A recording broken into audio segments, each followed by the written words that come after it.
Hi hello my dear viewers, ನಾನು ನಿಮ್ಮ A1 resource for educate ಚಾನಲ್ನ ವತಿಯಿಂದ ನಿಮಗೆಲ್ಲ ಆತ್ಮೀಯವಾದಂಥ ಒಂದು ಸ್ವಾಗತವನ್ನು ಕೋರ್ತಾ, ಸ್ನೇಹಿತರೆ, ಈಗಾಗಲೇ ನೀವು TETಯ ಅಂತಿಮ ಹಂತದ ತಯಾರಿಯಲ್ಲಿರ್ತೀರ.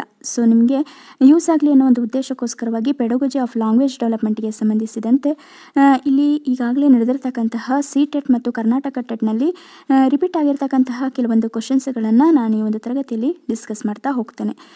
ಸ್ನೇಹಿತರೆ, ಇಲ್ಲಿ ಮೊದಲನೇ ಕ್ವಶನ್ನು, which of the following is or productive skill or skills ಅಂತೇಳಿ 4 ಆಪ್ಷನ್ಗಳನ್ನು ಕೊಡಲಾಗಿದೆ. Speaking, writing, 1 and 2, none of the above ಅಂತೇಳಿ. ಸ್ನೇಹಿತರೆ, ಇಲ್ಲಿ ಸ್ಪೀಕಿಂಗ್ ಆ್ಯಂಡ್ ರೈಟಿಂಗ್ ಅಂತ ಏನು ಕರಿತೀವಿ, ಸೊ ಈ ಎರಡೂ ಸ್ಕಿಲ್ಗಳು ಪ್ರೊಡಕ್ಟಿವ್ ಸ್ಕಿಲ್ಸ್ ಆಗಿರುತ್ತೆ. ಸೊ ಹಾಗಾಗಿ ಇಲ್ಲಿ option 3 means 1 and 2 right answer ಅಂತ ಹೇಳ್ಬೋದಾಗಿರುತ್ತೆ. Language educators have long used the concept of 4 basic language skills: listening, speaking, reading, writing. Isn't it? The 4 basic skills are related to each other by 2 parameters. One is mode of communication, another one is the direction of communication. The mode of communication have oral or written. The direction of communication have receiving or producing the messages. So ಇಲ್ಲಿ productive skill ಅಥವಾ producing skills ಅಂತ ನಾವೇನು ಕರಿತೀವಿ, ಅವುಗಳನ್ನು ಅಭಿವ್ಯಕ್ತಿ ಅಥವಾ ಉತ್ಪತ್ತಿ ಕೌಶಲ್ಯಗಳು ಅಂತೇಳಿ ಕರೆಯಲಾಗುತ್ತೆ. ಅಂದರೆ ನಮ್ಮಲ್ಲಿರ್ತಕ್ಕಂತಹ ಭಾವನೆಗಳನ್ನು, ಸಂವೇದನೆಗಳನ್ನು ಹೊರಹಾಕುವಿಕೆ ಮೀನ್ಸ್ ವ್ಯಕ್ತಪಡಿಸೋದಕ್ಕೆ ಬಳಸ್ತಕ್ಕಂತಹ ಒಂದು ಕೌಶಲ್ಯಗಳು ಅವು ಮಾತನಾಡುವಿಕೆ ಆಗಿರಬಹುದು ಅಥವಾ ಬರೆಯುವಿಕೆ ಆಗಿರ್ಬೋದು, ಮೀನ್ಸ್ ಸ್ಪೀಕಿಂಗ್ ಆ್ಯಂಡ್ ರೈಟಿಂಗ್. ಅದರಿಂದ ಅಂದರೆ ಉತ್ಪತ್ತಿ, ನಮ್ಮಲ್ಲಿರುವಂತಹ ಒಂದು ಭಾವನೆಗಳು, ಸಂವೇದನೆಗಳು ಕೆಲವೊಂದು ಧ್ವನಿ ಸಂಕೇತಗಳ ಮೂಲಕವಾಗಿ ವ್ಯಕ್ತವಾಗ್ತಾ ಹೋಗ್ತವೆ. ಸೊ ಹಾಗಾಗಿ ಇಲ್ಲಿ ಉತ್ಪತ್ತಿ ಆಗ್ತಾ ಹೋಗ್ತವೆ. ಅದರಿಂದ ಇವುಗಳನ್ನು ಪ್ರೊಡಕ್ಟಿವ್ ಸ್ಕಿಲ್ ಅಂತೇಳಿ ಕರಿತೇವೆ. ಅದೇ ರೀತಿಯಾಗಿ ಸ್ವೀಕೃತ ಕೌಶಲ್ಯಗಳು ಅಂತ ಹೇಳೋದಾದರೆ ಬೇರೆ ಇರ್ತಕ್ಕಂತಹ ಭಾವನೆಗಳು ಮತ್ತು ಅಲ್ಲಿರ್ತಕ್ಕಂತಹ ಕೆಲವೊಂದು ವಿಚಾರಗಳು ಮತ್ತು ಸಂಗತಿಗಳೆಲ್ಲವೂ ಕೂಡ ನಮಗೆ ರಿಸೆಪ್ಟಿವ್ ಮೀನ್ಸ್ ಲಿಸನ್ ಮಾಡೋದ್ರ ಮೂಲಕ ಮತ್ತು ರೀಡಿಂಗ್ ಮಾಡೋದ್ರ ಮೂಲಕ ನಮ್ಮಲ್ಲಿ ಸೇರಿಕೊಳ್ತವೆ. ಅಂದರೆ ನಾವು ರಿಸೀವ್ ಮಾಡ್ಕೊಳ್ತಾ ಹೋಗ್ತೀವಿ. ಅಂದರೆ ಕೇಳೋದ್ರ ಮೂಲಕ ಮತ್ತು ಓದೋದ್ರ ಮೂಲಕ, ಪತ್ರಿಕೆಗಳಾಗಿರ್ಬೋದು, ಪುಸ್ತಕಗಳಾಗಿರಬಹುದು, ಜನರಾಡುವ ಮಾತುಗಳು ಮತ್ತು radio, TV.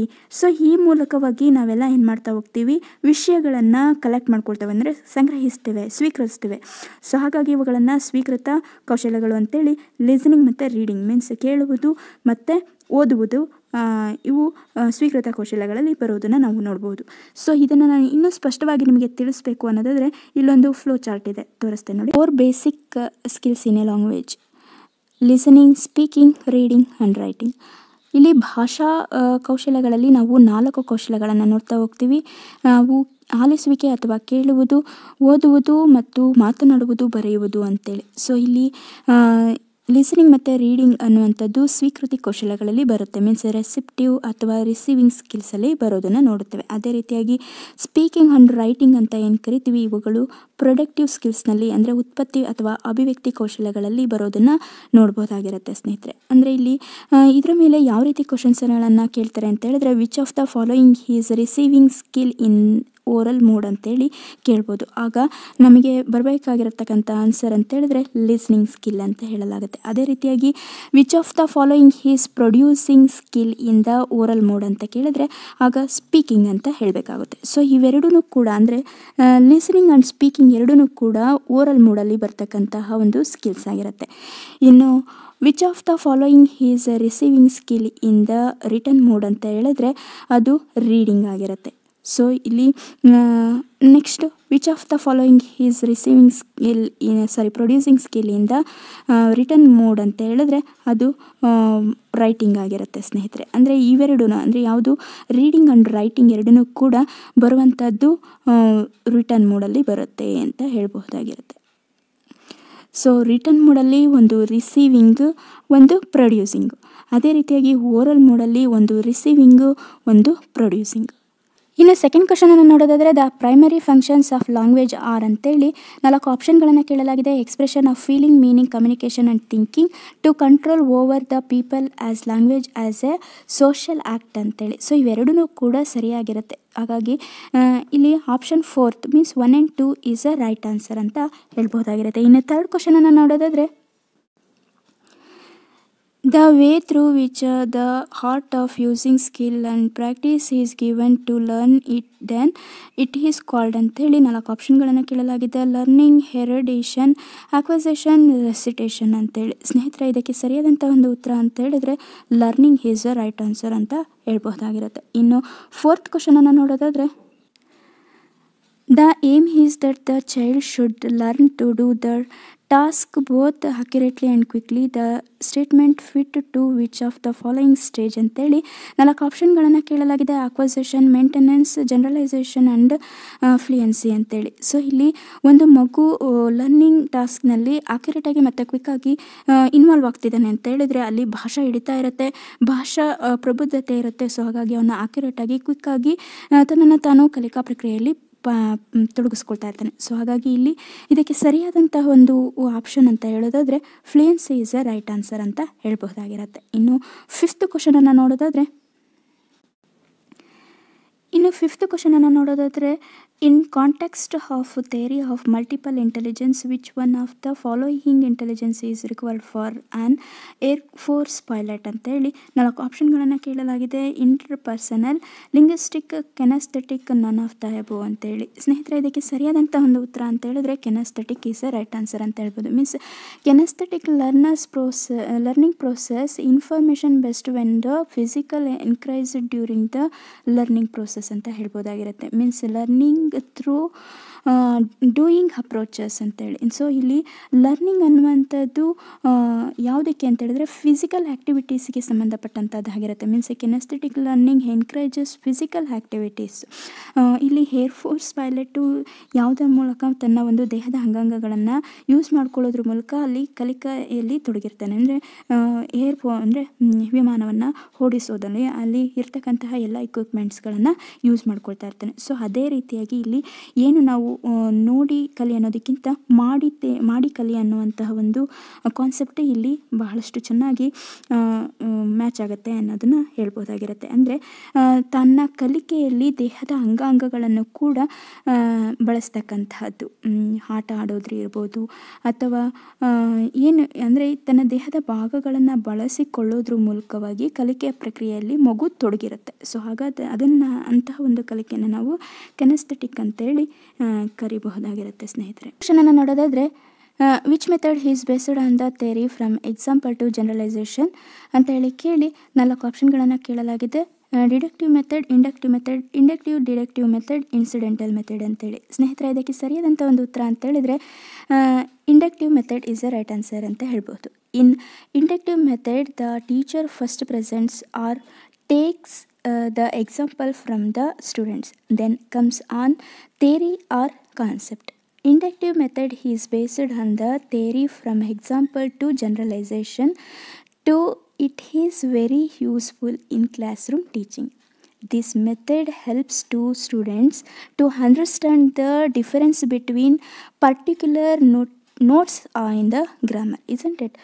So the learners learn to particular grammar point through in this method ಅಂತ ಹೇಳ್ಬೋದು. ಮೀನ್ಸ್ ಈ ಒಂದು ಇಂಡಕ್ಟಿವ್ ಮೆಥಡನ್ನು ಫ್ರಾನ್ಸಿಸ್ ಬೇಕಿನ್ ರವರು ಪ್ರತಿಪಾದಿಸಿದರು. ಸೊ ಇದನ್ನು ಅನುಮಾನ ಅಥವಾ ಅನುಗಮನ ಪದ್ಧತಿ ಅಂತಲೂ ಕೂಡ ಕರೀತಾರೆ. ಮೀನ್ಸ್ ನಿರ್ದಿಷ್ಟವಾದ ವಿಷಯಗಳಿಂದ ಒಂದು ಸಾಮಾನ್ಯ ತೀರ್ಮಾನದತ್ತ ತಾರ್ಕಿಕವಾಗಿ ಯೋಚಿಸುವಂತಹ ಒಂದು ವಿಧಾನ ಇದಾಗಿರುತ್ತೆ ಅಂತ ಹೇಳ್ಬೋದಾಗಿರುತ್ತೆ. ಸ್ನೇಹಿತರೆ, ಮೀನ್ಸ್ ಇನ್ನು ಶಿಕ್ಷಣಶಾಸ್ತ್ರದ ಪ್ರಕಾರವಾಗಿ ಶಿಕ್ಷಣಶಾಸ್ತ್ರದ ಪಾರಿಭಾಷಿಕ ನಿಘಂಟಿನ ಪ್ರಕಾರವಾಗಿ ಹೇಳೋದಾದರೆ ನಿರ್ದಿಷ್ಟವಾದಂತಹ ನಿದರ್ಶನಗಳಿಂದ ಆರಂಭಿಸಿ ಸಾಮಾನ್ಯ ನಿಯಮ ನಿರೂಪಿಸುವಂತಹ ಒಂದು ಕಡೆಗೆ ಆಲೋಚನೆಯನ್ನು ಸಾಗುವಂತೆ ಮಾಡುವಂತಹ ಒಂದು ವಾದ ಅಥವಾ ಸಂಶೋಧನೆ ಅಥವಾ ಅಧ್ಯಯನ ಇದಾಗಿರುತ್ತೆ ಅಂತೇಳ್ಬಿಟ್ಟು ನಮಗೆ ಶಿಕ್ಷಣಶಾಸ್ತ್ರದ ಪಾರಿಭಾಷಿಕ ನಿಘಂಟು ನಮಗೆ ತಿಳಿಸ್ಕೊಡುತ್ತೆ ಅಂತ ಹೇಳ್ಬೋದು. ಮೀನ್ಸ್ ಅನುಗಮನ ಪದ್ಧತಿಯಲ್ಲಿ ಉದಾಹರಣೆಗಳನ್ನು ಮೊದಲು ಬಿಡಿಸಿ, ಅಂದರೆ ಉದಾಹರಣೆಗಳಿಂದ ಸಾಮಾನ್ಯ ನಿಯಮದ ಕಡೆಗೆ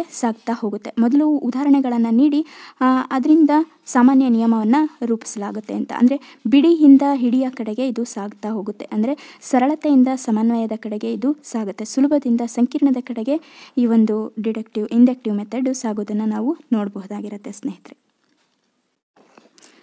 ಇನ್ನು ಡಿಡಕ್ಟಿವ್ ಮೆಥಡನ್ನು ನೋಡೋದಾದರೆ, in deductive method the teacher uses a grammar text book.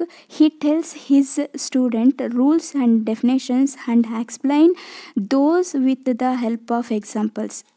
Then he gives exercise and ask his people to apply the rules ಅಂತೇಳಿ. ಫಸ್ಟ್ ಇವರು ಏನು ಮಾಡ್ತಾ ಹೋಗ್ತಾರೆ ಅಂತ ಹೇಳಿದ್ರೆ, ಇಲ್ಲಿ ಮೊದಲು ನಿಯಮವನ್ನು ತಿಳಿಸ್ತಾ ಹೋಗ್ತಾರೆ, ಅನಂತರದಲ್ಲಿ ಅವುಗಳಿಗೆ ತಕ್ಕದಾದಂತಹ ಎಕ್ಸಾಂಪಲ್ಸ್ಗಳನ್ನು ಒದಗಿಸ್ತಾ ಹೋಗ್ತಾರೆ. ಸೊ ಇಲ್ಲಿ deductive method, inductive method and inductive deductive method, incidental method, ಈ 4 ಮೆಥಡ್ಸ್ ಏನಿದೆ ಇವುಗಳೆಲ್ಲವೂ ಕೂಡ methods of teaching of grammars ಅಂತಲೇ ಹೇಳಬಹುದಾಗಿರುತ್ತೆ. ಇವು ಗ್ರಾಮರ್ ಟೀಚಿಂಗ್ನಲ್ಲಿ ಬರ್ತಕ್ಕಂತಹ ಒಂದು ವಿಧಾನಗಳಾಗಿರುತ್ತವೆ ಅಂತ ಹೇಳಬಹುದಾಗಿರುತ್ತೆ ಸ್ನೇಹಿತರೆ.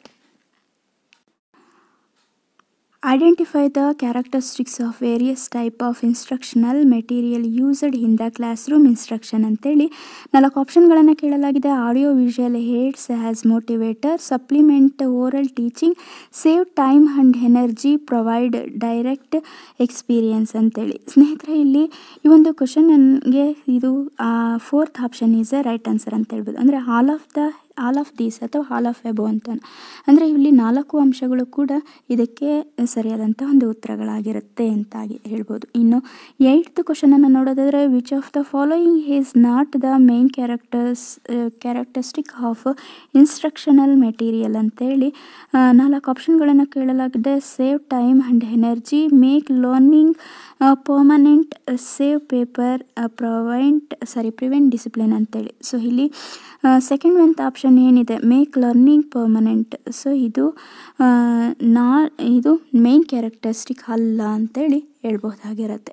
ಸೊ ಇನ್ನು ನೆಕ್ಸ್ಟ್ 9th ಕ್ವಶನನ್ನು ನೋಡೋದಾದರೆ, in the second language scenario the focus is usually on ಅಂತೇಳಿ. Fluency first, accuracy first, approaching first, consistency first ಅಂತೇಳಿ ಕೇಳಲಾಗಿದೆ. ಸ್ನೇಹಿತರೆ, ಇದಕ್ಕೆ ಫಸ್ಟು ಸೆಕೆಂಡ್ ಲ್ಯಾಂಗ್ವೇಜ್ ಸಿನೆರಿಯೋ ಫೋಕಸ್ ಮಾಡಬೇಕಾಗಿರೋದು ಅಂತ ಹೇಳೋದಾದರೆ ಅಪ್ರೋಚಿಂಗ್ ಫಸ್ಟ್ ಮಾಡಬೇಕಾಗಿರುತ್ತೆ. ಯಾಕಂತ ಹೇಳಿದ್ರೆ ಇಲ್ಲಿ ಸೆಕೆಂಡ್ ಲ್ಯಾಂಗ್ವೇಜ್ ಅಂದರೆ ಫಸ್ಟ್ ಲ್ಯಾಂಗ್ವೇಜ್ ಮದರ್ ಟಂಗ್ ಇರುತ್ತೆ, ಸೆಕೆಂಡ್ ಲ್ಯಾಂಗ್ವೇಜ್ ಇಂಗ್ಲೀಷ್ ಅಂತ ಬಂದವಾಗ ಅಲ್ಲಿ ಆ ಮಗುವಿಗೆ ಯಾವುದೇ ರೀತಿಯಾದಂತಹ ಒಂದು ಪರಿಚಯ ಕೂಡ ಇರೋದಿಲ್ಲ, ಭಾಷೆಯ ಪರಿಚಯವೇ ಇರೋದಿಲ್ಲ. ಸೊ ಅಂಥ ಸಂದರ್ಭದಲ್ಲಿ ನಾವು ಮೊದಲು ಮಾಡಬೇಕಾಗಿರೋದು ಅಪ್ರೋಚಿಂಗ್. ಸೊ ಹಾಗಾಗಿ ಇಲ್ಲಿ ಅಪ್ರೋಚಿಂಗ್ ಫಸ್ಟ್ ಅಂತ ಹೇಳಲಾಗುತ್ತೆ. ಸೊ ಇನ್ನು ನೆಕ್ಸ್ಟ್ ಕ್ವಶನನ್ನು ನೋಡೋದಾದರೆ, there is a difference in the length of the vowel sound this statement is ಅಂತೇಳಿ ಕೇಳಲಾಗಿದೆ. ಸ್ನೇಹಿತರೆ, ಇದಕ್ಕೆ ಸರಿಯಾದಂಥ ಒಂದು ಉತ್ತರ ಅಂತ ಹೇಳೋದಾದರೆ true. That depends on whom you ask. If you ask a linguist, a long vowel is long in duration, it actually takes longer time says than a short vowel, isn't it? So that's why true is a right answer ಅಂತ ಇಲ್ಲಿ ಹೇಳ್ಬೋದಾಗಿರುತ್ತೆ. Means there are 20 vowel sounds in English, among them 2 pure vowel sounds means monophthong and 8 diphthongs in the English language, isn't it? So ಇಲ್ಲಿ ನಾವು ಏನು ವೋವೆಲ್ ಸೌಂಡ್ಸನ್ನು ನೋಡ್ತಾ ಹೋಗ್ತೀವಿ.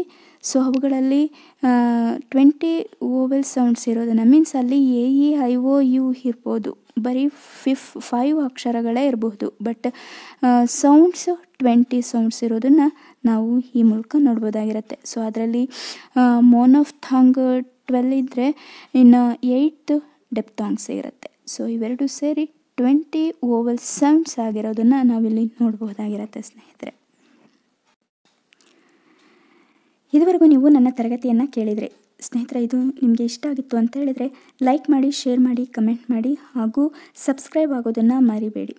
ಅಷ್ಟೇ ಅಲ್ಲ, ಯಾರ್ಯಾರು ಸ್ಪರ್ಧಾತ್ಮಕ ಪರೀಕ್ಷೆಗಳ ನಿಟ್ಟಿನಲ್ಲಿ ತಯಾರಿಯನ್ನು ನಡೆಸ್ತಾ ಇದ್ದೀರಾ ಇವರಿಗೆಲ್ಲ ಬಹಳಷ್ಟು ಉಪಯುಕ್ತವಾದಂತಹ ಒಂದು ಮಾಹಿತಿ ಮತ್ತು ನೋಟ್ಸ್ಗಳು, ಕ್ವಿಜ್ಗಳು, ಪೇಪರ್ ಕಟ್ಟಿಂಗ್ಸ್ಗಳು A1 ರಿಸೋರ್ಸ್ ಫಾರ್ ಎಜುಕೇಟ್ ಅನ್ನುವಂತಹ ಟೆಲಿಗ್ರಾಮ್ ಚಾನಲ್ನಲ್ಲಿ ಬಿತ್ತರಾಗ್ತಾ ಇದೆ. ಸೊ ನಾನು ನನ್ನ ಡಿಸ್ಕ್ರಿಪ್ಷನ್ ಬಾಕ್ಸ್ನಲ್ಲಿ ಒಂದು ಅಡ್ರೆಸ್ಸನ್ನು ಶೇರ್ ಮಾಡಿರ್ತೀನಿ. ನೀವು ಅಲ್ಲಿ ಭೇಟಿಯನ್ನು ನೀಡೋದ್ರ ಮೂಲಕವಾಗಿ A1 ರಿಸೋರ್ಸ್ ಫಾರ್ ಎಜುಕೇಟ್ ಚಾನಲ್ಗೆ ಉಚಿತವಾಗಿ ಸಬ್ಸ್ಕ್ರೈಬ್ ಆಗೋದ್ರ ಮೂಲಕ ಅಲ್ಲಿ ಕೊಡಮಾಡುವಂತಹ ಎಲ್ಲ ಇನ್ಫಾರ್ಮೇಷನ್ಸ್ಗಳ ಉಪಯೋಗಗಳನ್ನು ನೀವು ಪಡೆದುಕೊಳ್ಬಹುದು ಅಂತ ಹೇಳ್ತಾ, ಸಬ್ಸ್ಕ್ರೈಬ್ ಆಗೋದನ್ನು ಮರಿಬೇಡಿ. ಸಬ್ಸ್ಕ್ರೈಬ್ ಆಗಿ, ಲೈಕ್ ಕೊಡಿ, ಥ್ಯಾಂಕ್ಸ್ ಫಾರ್ ವಾಚಿಂಗ್.